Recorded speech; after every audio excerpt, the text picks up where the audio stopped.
첫 번째 주제는 부동산 첫 구매자를 위한 융자 전략과 지원 프로그램이에요. 혹시 여기서 첫 집을 장만하셔야 되시는 분? 네, 한 반 정도. 지금 다른 분들은 집이 다 있으시네요. 첫 집이. 집이 있어도 다시 또 새롭게 하실 때 또 첫째처럼 아무것도 모르는 그래요. 사람이 맞아요. 더 되게 많아요. 맞아요. 네. 그래서 이 첫 집의 개념은 기존에 과거에 집이 있었더라도 그러니까 3년 전에 집을 팔았어요. 지금 집이 없어요? 그럼 첫 집 구매자예요. 예. 제가 지금 전에 집이 다 있었는데 내가 첫 집 구매자가 아닌가? 라고 생각할 수 있는데 그 기준이 3년입니다. 그러니까 3년 전에 집을 팔고 지금 집이 없으면 첫 집 구매자가 해당이 되는 거예요. 첫 집 투자기 상관없이 그냥 집이면 다. 그러니까 만약에 근데 자기 투자 부동산만 있어요. 제가 지금 프라이머리가 없어요. 그럼 첫 집 구매자예요. 그래요? 예. 내 첫집. 내가 프라이머리 홈이 없고 투자 부동산만 있는 분도 있어요. 나는 그 렌트 사는데 지금 인베스트먼트 프로퍼티가 있어요. 그것도 첫 집 구매자예요. 진짜 그래요? 예. 저 확인해봤을 때 아니라고 그러던가요? 에이전트들이 많이 그렇게 얘기를 해서 그럼 저하고 개발 상담. 되게 새로운 내용인데. 네. 모기지 프로그램에 대해서 아시는 분이 사실은 많지 않아요. 그 다음에 헷갈립니다. 이게 뭐가 뭔지 잘 몰라요. 제 설명을 잘 들으시면 이 정도 개념만 갖고 계셔도 내가 집을 살 때 융자 부분은 이거 누가 도와주는 사람이 사실은 없습니다. 그래서 애매로 융자 그 오피서만 너무 믿지 마시고 본인이 알고서 하나하나 점검하시고 사인하셔야 돼요. 그러니까 집을 사는데 여러 가지 이제 프로세스가 있고 절차가 있는데 집을 고르고 사고 하는 건 에이전트들이 대부분 다 해줍니다. 근데 융자를 받아서 집을 사야 되는 경우에는 그건 자기 몫이에요. 자기가 서류 다 준비해야 되고 확인하고 사인해야 되고 하는 건 본인 몫이기 때문에 오늘 잘 오셨어요. 이 정도만 알고 계셔도 융자가 이런 거구나 개념을 갖고 집을 사시면 훨씬 도움이 많이 되실 거예요. 모기지 프로그램은 종류가 컨벤셔널하고 넌 컨벤셔널 이렇게 두 가지로 크게 나눠요. 컨벤셔널은 일반적인 론으로 생각하시면 됩니다. 그 다음에 넌 컨벤셔널 론은 FH 많이 들어보셨죠? 이거는 Federal Housing Administration에서 미국의 나라에서 보조해주는, 가번에서 보조해주는 론이라고 보시면 돼요. VA는 베테랑들이 다운페이먼트 없이 융자를 받을 수 있는 그 융자입니다. 혹시 자기가 그런 자격이 된다 그러면 VA론도 추천할 만하고요. USDA론은 사실은 농장 같은데 저 시골이기 때문에 거의 저희는 해당이 없을 것 같아요. 컨벤셔널 론 설명을 드리면 여기에도 QM과 넌 QM 많이 들어보셨을 거예요. 혹시라도 집을 사신 분들은 QM은 퀄리파이드 모기지라 그래가지고 그러니까 일반적인 컨퍼밍 론으로 생각하시면 돼요. 이거는 그 대신 2년 동안의 텍스 리턴, 그다음에 W2라든지 인컴 증명을 풀리 다 하셔야 돼요. 그게 컨퍼밍 론이고 QM이라고 생각하시면 됩니다. 그렇지만 넌 컨퍼밍 론이라고 하면 그런 텍스 리턴이 필요가 없어요. 그러니까 텍스 리턴을 꼭 내가 열심히 잘해야 론을 받는다? 그건 아니에요. 그래서 방법이 전번원 같은 경우에는 LA나 OC 같은 경우는 120만 불이 넘어가면 그 론 어마운트가 많이 높아지면 전번원이라고 얘기를 하는 거고 이건 크게 의미가 없습니다. 다만 이자가 조금 높아질 수 있어요, 전번원이. 뱅크 스테이먼만 가지고도 1년이나 2년 동안 내가 뱅크 스테이먼 비즈니스를 한다. 텍스 리턴을 제대로 다 못했어. 이런 경우는 뱅크 스테이먼으로 내가 실제 번 돈이 이만큼이에요 라고 증명을 하면 증빙 서류를 주면 논이 나올 수 있어요. 그다음 P&L 프로핏 앤 로스 해가지고 비즈니스 하시는 분이 요 P&L만 저희 같은 세무사나 회계사한테 의뢰해가지고 작성을 받으면 그 서류 하나 가지고 융자 가능합니다. 그거 하나만 가지고도 텍스 리턴 안 내도 돼요. VOE는 베리케이션 오브 인플로이어 해가지고 인플로이어가 이분이 캐시를 일부 주고 어떤 데는 W 주고 1099 주고 섞어서 줬어요. 그랬더니 실질적으로 텍스 리턴을 할 때는 W2 1099 그거밖에 안 잡히잖아요. 캐시 안 잡히잖아요. 이런 경우에 인플로이어가 사실 이 사람한테 이만큼을 줬어 라고 양식에다가 작성에 사인해주면 요거만 가지고도 텍스 리턴 안 내고 융자가 가능합니다. 그러니까 그런 논이고 그다음 에셋이 내가 많아. 텍스 리턴은 별로 안 했어. 이런 경우에도 논이 가능해요. 그다음에 1099 받으시는 분들 있죠? W2 없어. 1099만 있어. 요거만 가지고도 가능합니다. 1099 받았는데 비용을 다 털어내고 보니까 실제 자기가 보고한 거는 텍스 보고한 거는 얼마 안 돼. 론을 내가 50만 원 받아야 되는데 10만 불, 20만 불 못 받겠어. 이런 경우에는 1099 자체를 제출해가지고 여기서 비용 일부만 공제하고 론을 더 받을 수 있어요. 그런 방법도 있고요. 그다음 DSCR로는 이 DSCR로는 인베스트먼트 프로퍼티를 살 때 이 DSCR론을 받는데 이건 뭐냐면 렌탈 인컴이 있어요. 그러니까 렌탈 인컴을 받았는데 그게 예를 들어서 뭐 만불 받았다고 했을 때 그 만불 안에 자기가 내는 모기지, 이자, 그다음 프로퍼티 텍스, 그다음 인슈어런스, 뭐 HOA까지 포함해가지고 이 렌탈 인컴 범위를 안 넘어가면 론을 받을 수 있는 겁니다. 이건 텍스 리턴 전혀 없이 인컴 증명 없이 내가 렌탈 인컴만 가지고도 그 론을 받을 수 있는 거를 DSCR론이라고 해요. 그러니까 밑에 있는 건 잠깐 설명했었고요. 이자율 궁금하실 거예요. 그러니까 모기지 이자율을 부분은 그 고정이자가 있고 또 변동이자 두 개로 크게 나눌 수 있는데 고정이자는 뭐 30년만 있는 게 아니고 15, 20, 뭐 10, 15, 20, 30까지 이렇게 다양하게 있고요. 연차가 줄수록 이자율은 좀 떨어집니다. 30년보다는 내가 인컴이 충분하면 15년으로 받으면 빨리 페이오프도 되고 그다음 이자율도 좀 낮춰서 할 수가 있어요. 그 다음에 어저스터블 레이트 모기지 같은 경우에는 뭐 5년, 7년 여기 써놓은 거는 그러니까 5년 동안은 고정, 5년 이후에는 6개월이나 1년 이후에 변동 이런 식으로 되는 거고요. 7년 같은 경우는 7년 동안은 고정 받고 그 다음 이후에는 변동이 되는 거예요. 그래서 요즘 같은 경우에는 이자율이 높기 때문에 이 암을 많이 쓰는데 암 이자율이 조금 낮거든요. 많이 낮는데 한 0.5 정도 조금 낮긴 합니다. 그 다음에 중요하게 생각해야 되는 이 참 생소하지만 가장 중요한 용어가 buy down, LTV, DTI예요. 그러니까 요 개념만 갖고 계셔도 그 융자에 대해서는 내가 좀 아는 척 할 수 있습니다. buy down, 디스카운트 포인트는 뭐냐면 지금 같이 이자율이 높아요. 지금 뭐 6.5%, 7%입니다. 너무 높기 때문에 이자율이 높다 보니까 내가 원하는 만큼의 론이 안 나올 수 있어요. 그러니까 이자율을 낮추면 더 그만큼 론을 더 많이 받을 수가 있죠. 그렇기 때문에 이 바이다운을 하게 되는데 미리 내가 내야 될 이자를 한 번에 먼저 내는 거예요. 그래서 이자를 낮추는 겁니다. 네, 그 방법이 이제 바이다운이라고 디스카운트 포인트. 이자를 낮추기 위해서 내가 먼저 내는 돈이다라고 개념을 보시면 되고, 그 다음에 최근에는 이자율이 높아지면서 뭐 투번 바이다운 이런 개념들이 많이 나오는데 이건 뭐냐면 지금 예를 들어 7%예요. 그러면은 첫 해는 2%를 내려줘요. 5%의 이자를 내다가 다음에는 1% 낮춰요. 그래서 6% 이자를 내다가 그 다음부터 원래 내가 이자율인 3년 차부터 10%를 내는 거예요. 그럼 그동안 2년 동안에 앞으로 이자율이 좀 떨어질 거라고 예상이 된다는 거죠. 그럼 이자율이 떨어졌을 때 재융자를 하면 되겠죠. 예, 그렇게 이 방법을 씁니다. 근데 이 방법은 과거에는 뭐 그 셀러 컨세션 해가지고 셀러가 이 돈을 내줘야 됐어요. 셀러가 그러니까 집을 살 때 셀러가 내줘야 되는데 지금은 뭐 다양한 방법이 있습니다. 셀러가 내주는 방법도 있고 에이전트가 내주는 방법도 있고 본인이 내는 방법도 사실 있어요. 그래서 이자를 낮춰서 일단은 뭐 1년, 2년 동안 낮춰서 내가 페이를 하겠다 그러면 이 방법을 쓰는 겁니다.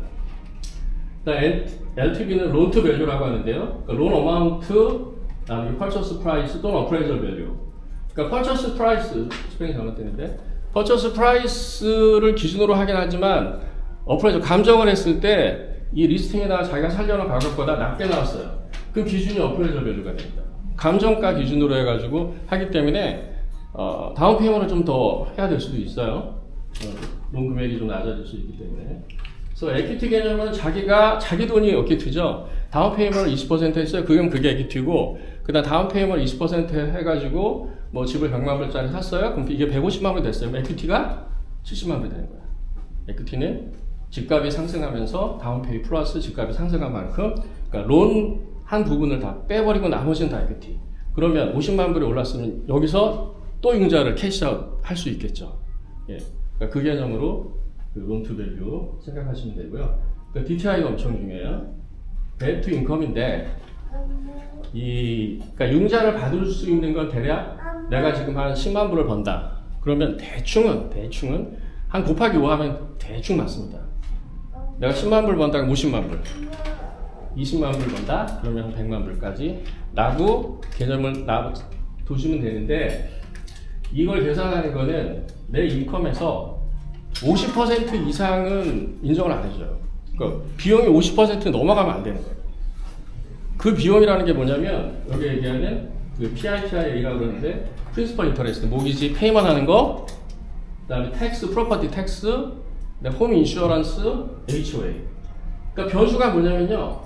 뭐 이건 대충 이제 이것만 계산하시면 DTI 계산이 안 돼요. 그거 가지고 내가 지금 뭐 7만 불 버는데 50만 불? 거기서 한 달로 따지면 예를 들어서 뭐 10,000불이라고 쳤을 때 그러니까 5,000불의 범위가 이자하고 뭐 프린시펄만 내는 게 아니라는 거예요. 그 범위 안에 이 프로퍼티 텍스가 만만치 않습니다. 특히 얼바이면 이것도 감안하셔야 되고 인슈런스도 계속 지금 올라가고 있어요. 그 다음 특히 콘도 같은 경우는 HO가 엄청 비쌉니다. 그러니까 요거까지 포함해가지고 자기가 받는 먼슬리 페이먼에 반이 넘어가면 안 돼요. 그러니까 그거를 감안해서 해야 되기 때문에 이 비용이 점점 더 높아지면서 실제 그 론을 받을 수 있는 금액이 좀 줄고 있어요. 그러면 융자 준비사항과 절차가 어떻게 되냐? 요거를 프로세싱을 알고 계셔야 어떻게 집을 사가지고 끝나는가까지도 융자랑 관련된 부분을 이해하실 수가 있는데 볼게요. 인컴은 2년치를 준비하셔야 됩니다. 일반 컴퍼니 론 같은 경우에는 W2 마찬가지예요. 비즈니스도 텍스 리턴 했을 때 2년 또는 3년 요구하는 데도 있어요. 다운 페이먼은 그 2달치 뱅크 스테이먼을 제출을 하셔야 됩니다. 캐시 온 핸드가 뭐냐? 내가 지금 캐시를 들고 있어요. 다운 페이먼을 할 수 있어요, 없어요? 인컴이 지금 내가 꽤 지금 얼마씩 만 불씩 버는데 내가 캐시로 모아둔 돈이 캐시로 지금 장롱속에 넣어둔 돈이 10만 불, 20만 불 있어. 당연히 내 돈이니까 다운 페이먼 하고 집을 살 수 있더라고 생각을 할 수 있어요. 근데 못합니다. 예, 못합니다. 이거는 최소한 2달 전에 뱅크 스테이먼에 들어가 있어야 돼요. 2달 전 거는 뱅크 스테이먼 제출 이유가 없어요. 최근에서 지금 제가 집을 살려고 해. 그러면 과거 2달 거만 뱅크 스테이먼 내기 때문에 거기 안에 없기 때문에 거기에 대해서 추적을 하지 않아요. 근데 내가 돈 있다고 터컨이 그냥 뱅크 스테이먼에다가 디파짓 한 다음에 그거 제출했어요. 그럼 이 돈이 뭐야? 라고 물어봐요. 그거를 증빙해야 돼요. 증빙할 수 있으면 오케이. 근데 증빙 못하면은 다운 페이먼 못합니다. 예, 그런 룰이 있어요. 그러니까 그거를 굉장히 주의하셔야 됩니다. 그 액수 제한이 뭐가 있나요? 액수 제한 없어요. 액수 제한 없이 만약에 뭐 대략 5만 불이 현금이면 몇 개월 전부터 미리 넣어놔야 돼요? 3개월 전이면 상관없어요. 아, 왜냐하면 드디어. 뱅크 스테이먼을 2달치만 내니까 2달치 앞에 2달치 앞에. 근데 단지 기프트는 그 부모님이나 한국에서 뭐 기프트 받아가지고 또 부모님 기프트 받아가지고 다운 페이먼 하시는 경우 많거든요. 이건 상관없어요. 이건 2달 전 아니어도 됩니다. 증명이 되니까. 예, 증명이 되니까. 그 대신 그 돈이 이 양쪽에 뱅크 스테이먼 다 확인해가지고 그때 그 당시에 뱅크 스테이먼에 잔고가 밸런스가 있었는지 그 트랜스퍼 된 것까지 다 확인합니다. 예, 그런 부분들 유의하셔야 돼요. 그럼 그 뱅크 스테이먼을 투자용 뭐 주식이라든가 뭐 어딘가 이렇게 뱅크에 들어 그런 것도 되는 거예요? 다 되는 거예요. 다 포함됩니다. 예. 이제는 비트코인까지도 인정해 주겠다 뭐 이렇게 지금 얘기가 되고 있으니까 이 잔고 증명을 할 때는 그 부분까지 그다음에 뭐 보험이나 캐시아웃 가능한 보험이라든지 이런 것까지도 다 포함이 돼요. 주식 다 포함이 돼요. 뭐 주식도 바로 팔아가지고 현금화 시킬 수 있으니까 현금화 시킬 수 있는 건 다 예, 확인이 됩니다. 그러니까 이 크레딧 먼저 말씀드릴게요. 크레딧 리포트는 이 세 군데까지 에이전트인데 세 군데를 다 크레딧 리포트를 뽑습니다. 뽑은 다음에 그 중간 점수를 가지고 해요. 그래서 뭐 800, 750, 900이다 그러면 800 중간 점수로 제일 높은 점수, 제일 낮은 점수 빼버리고 중간 점수가 자기 크레딧 스코어예요.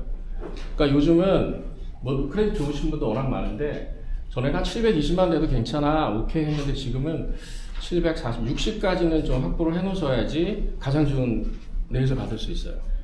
중간 점수라고 표현한 게 예. 여러 회사 크레딧을 체크한 요 세 군데, 요 세 회사를 쭉 뽑아가지고 요 세 회사 중에 중간 점수. 중간치. 크게 차이는 안 나는데 에이전시 따라서 어떤 걸 누락하거나 뭐 아직까지 뭐 교정이 안 돼 있는 경우 현격히 낮은 경우도 있어요. 예, 그런 경우 있어요. 그런 경우는 또 에이전시 연락해가지고 교정을 할 수도 있지만 뭐 급하게 운전을 진행해야 되는데 그런 경우에 중간 점수 가운데 거 제일 높은 거 낮은 거 빼고 중간 점수가 자기 크레딧 스코어가 그다음에 론 프로세싱은 실질적으로 구매 프로세싱이랑 똑같아요. 지금 첫 집 사시려는 분들 많으니까 집은 이런 순서대로 사게 된다라고 보시면 돼요. 집을 사기 전에 집을 설치하겠죠. 에이전트한테 문의해가지고. 그렇지만은 오퍼를 넣기 전에는 뭐가 있어야 되냐면 프리어프로블 레터가 있어야 돼요. 이 사람이 지금 다운 페이먼이 얼마 있고 융자를 얼마 받을 수 있다라는 증명이 없으면 오퍼를 받아주질 않아요. 그래서 먼저 해야 될 일은 에이전트보다 융자 에이전트를 먼저 컨택을 해가지고 내가 론을 얼마 받을 수 있는지 확인을 하셔야 돼요. 그래서 그 어플리케이션을 넣죠. 내가 융자를 얼마 받고 싶습니다 라고 넣으면 그 프리 어프로브를 해서 그 사람이 얼마 받을 수 있습니다라는 서류를 떼줍니다. 그래서 사인해서 그럼 요거랑 같이 그 오퍼 할 때 제출하셔야 돼요. 요게 있어야 되고 어떤 자는 더 엄격하게 진짜 이 사람이 받을 수 있는지까지 뭐 약간 전문 용어지만 뭐 디오레라라든가 뭐 들어보신 분이 있을 거예요. 실질적으로 그거 데스크탑 언더라이팅 해가지고 확실한 것까지 요구하는데도 꽤 있습니다. 근데 일단 프리 어프로블 레터 있으면은 통과할 수 있고요. 그 다음에 이제 L이라는 거를 론 오피서가 은행에서 또 렌더가 그거를 발급해 주는데 론 에스티메이트 여기에 이제 사인을 해야 실질적으로 그 다음 스텝이 진행이 될 수 있는 거고요. 그 다음에 보통 이제 감정하죠. 감정 의뢰를 하죠. 뭐 인스펙션 먼저 있는데 인스펙션 뭐 융자 관련된 건 아니니까 감정을 하면 감정가가 나와요. 그럼 그때부터 본격적으로 언더라이팅 들어가는 겁니다. 그러니까 렌더에서 언더라이팅 들어가서 이제 어프로브를 해줘요. 어프로브를 이게 실제 진짜 어프로브예요. 여기서 감정을 하고 서류를 봤더니 야 이거 터없어 이 사람은 안 되겠어 여기서 리젝 될 수도 있어요. 그래서 15일 이 론 컨틴전시라는 거를 왜 만들어 놓냐면 오퍼할 때 중요한 컨틴전시 두 개가 있어요. 그러니까 론 컨틴전시가 있는데 대략 15일 정도 해놔야 그 전에 혹시라도 론이 리젝이 됐을 때 자기 다운 페이먼 했던 거를 찾을 수 있는 권리가 생기는 겁니다. 그래서 론이 좀 불안하거나 이럴 때는 꼭 론 컨틴전시를 좀 해놔야 됩니다. 그 다음에 이제 서포팅 도큐멘트 해가지고 자기가 제출했던 모든 서류에서 증빙을 하게 됩니다. 뭐 본인 제출한 그것만 믿고 하지 않아요. 텍스 리턴, W2 다 확인해가지고 뱅크 스테이먼까지 다 서류를 확인하고 특히 그 사람이 재직을 하고 있는지 진짜 인컴이 이만큼 받고 있는지 인플로이한테 연락해가지고 다 확인을 다 받아요. 그런 절차가 진행이 되고 그 다음에 이게 다 끝나면 이제 클로징 되면 CD라는 걸 줍니다. 클로징 디스클로저 이게 마지막 사인할 수 있는 거예요. 이거 사인하고 나면 이제 캔슬 못합니다. 재융자는 3일 안에 캔슬할 수 있어요. 근데 집을 자기가 사는 거면 캔슬 못해요.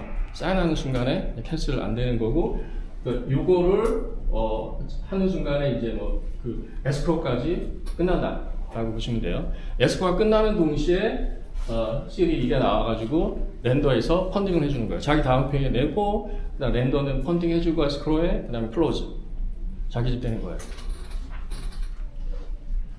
그다음 이 부분 아마 궁금하실 텐데 여기에 이제 해당되시는 분도 있고 전혀 좀 인컴 그 리밋 때문에 해당 안 되시는 분도 있을 텐데 자세한 거는 이 사이트 제가 소개해 놨으니까 그다음 나중에 필요하시면 이거는 브로커 도움이 사실은 좀 필요해요. 혼자 진행하기가 쉽지가 않거든요. 뭐 교육도 있고 전체가 좀 일반 론보다는 복잡합니다. 왜냐하면 공짜로 어시스턴트를 받는 거니까. 카나파 캘리포니아 파이낸스 에이전시 여기가 제일 유명하긴 한데 여기서 보조받을 수 있는 거는 3% 다운 페이먼트 어시스턴트 프로그램밖에 안 돼요.